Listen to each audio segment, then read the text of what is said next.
अभ्यास कर रहे हो पुत्र वाली? मेरे पश्चात तो तुम ही इस सिंहासन पर बैठने वाले हो। अतः अभी वहां से उठो और अपना उचित स्थान ग्रहण करो।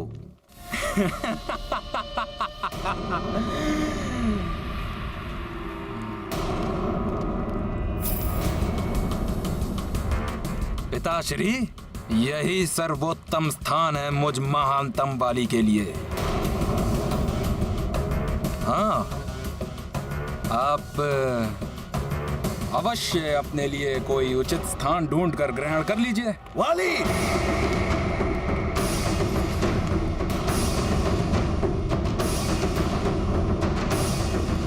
ये राज सिंहासन है। राज्याभिषेक के पश्चात ही कोई इसे ग्रहण कर सकता है। अतः सिंहासन से उठो और सिंहासन की मर्यादा का उल्लंघन मत करो।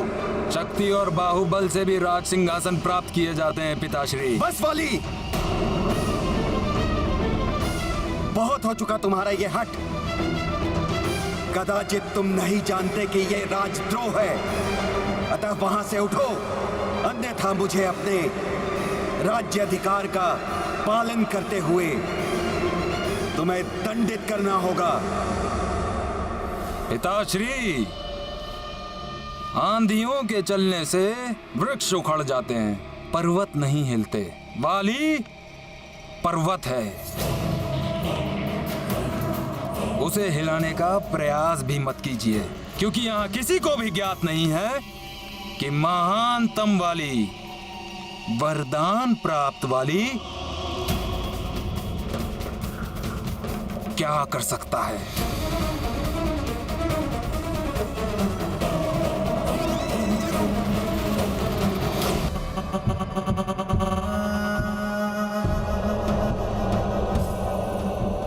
मेरे नागवीरों, तीव्रता से बढ़ो गरुड़ राज्य की ओर।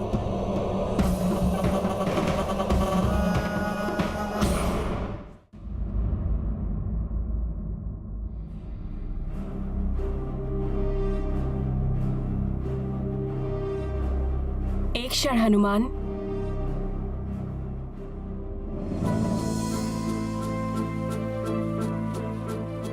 जटायु जी, अब तो आप आश्वस्त हैं कि नागों में से किसी ने भी दिव्य पंख नहीं चुराए। वो अपने रहस्यमय सुरक्षा स्थान पे सुरक्षित है।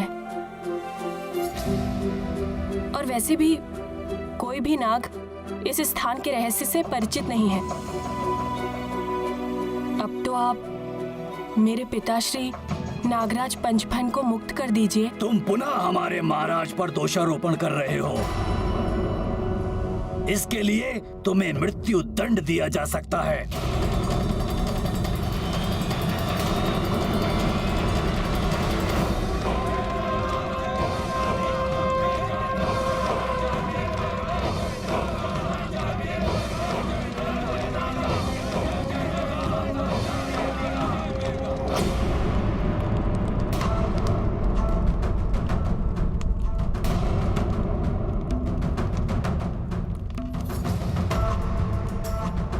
क्या हुआ? प्रतीत होता है जैसे सर्प सूंघ गया हो सबको। यदि महानतम वाली ने अपने वरदान के बारे में बता दिया तो कहीं अचेत ही ना हो जाएं आप सभी। वाली, तुम्हें कोई भी वर प्राप्त हुआ हो, किंतु तुमने एक अक्षम्य अपराध किया है, जिसके लिए तुम्हें दंडित अवश्य किया जाएगा।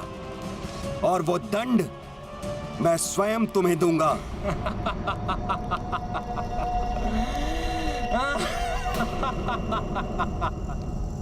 किस अधिकार से? राजा अब मैं हूं। मैं बैठा हूं किष्किंधा के राज सिंहासन पर। स्वीकार कर लीजिए पिताश्री कि अब आप राजा नहीं रहे। वाली पुत्र, तुम तो ऐसे ना थे। राज सत्ता, राज सिंहासन, प्रभुता, महत्वाकांक्षा सब करा देती है पिताश्री। वाली भैया, आप पिताश्री का अपमान कर रहे हैं। सुग्रीव, बस वाली। उद्दंड दंडता की सारी सीमाएं लांघ चुके हो तुम। अब तुम्हें दंड अवश्य मिलेगा।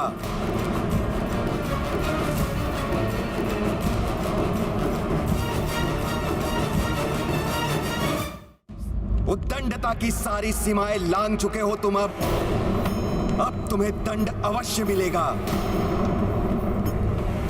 दंड मुझे?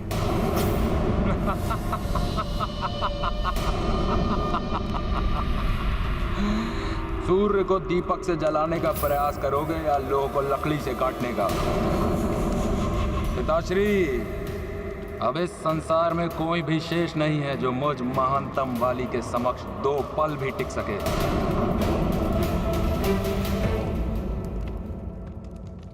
महाबली कोकक!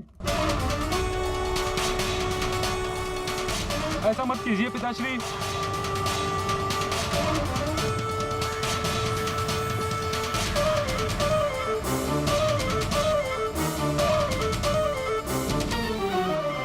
प्रणाम महाराज। युवराज बाली को बंदी बनाकर कारागृह में डाल दिया जाए। जो आज्ञा महाराज।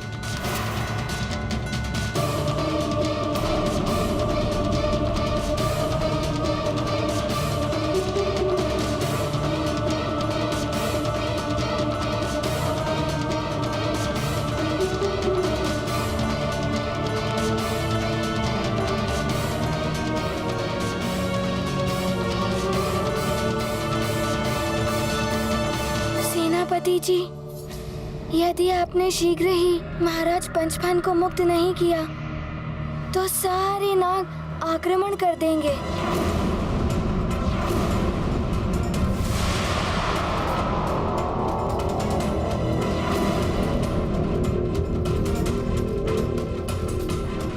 और युद्ध कोई भी हो, उसका परिणाम विनाशकारी ही होता है।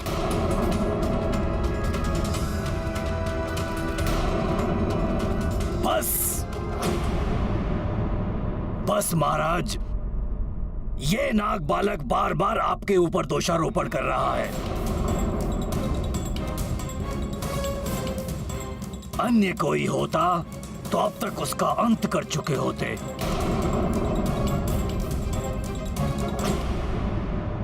सेनापति जी, अब ये नाग बालक हमारे दिव्य पंख के रहस्य को भी जान गया है।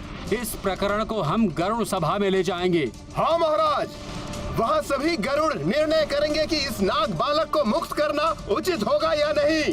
हाँ, गरुड़ सभा में निर्णय होगा इस नाग बालक का। हाँ, गरुड़ सभा में निर्णय होगा इस नाग बालक का। ठीक है, अगर आप लोगों की यही इच्छा है तो इस नाग बालक के भाग्य का निर्णय गरुड़ सभा में ही होगा।